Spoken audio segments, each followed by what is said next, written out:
නිදහස් සිතුවිලි Unbound thoughts. වාණිජ ආදරය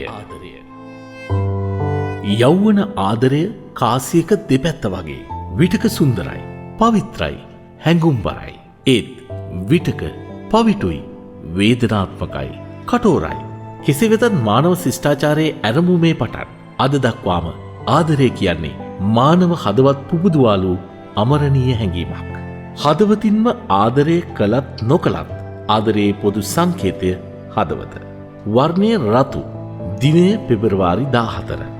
රෝසමල් චොක්ලට් සුබ පැතුම්පත් තෑගි රැසක් අතරින් එක දිනයක් විශේෂ වෙනවා.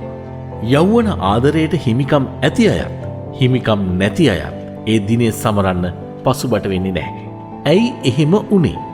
වැලන්ටයින් නැතිනම් ආදරවන්තීන්ගේ දිනය ඒකට අවස්ථාව හදන නිසා. හැබැයි කවුද මේ අවස්ථාව හදන්නේ? වාණිජ ලෝකය. සියල්ල වාණිජකරණය වී ඇති අවධියක ආදරය විතරක් වාණිජ නොවී තියෙයිද? නැහැ.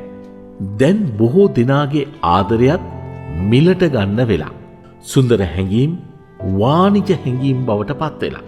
අද හදවතත් මිලක් තියෙන වෙළඳපොලක් තුල ආදරයත් තවත් භාණ්ඩයක් වෙලා.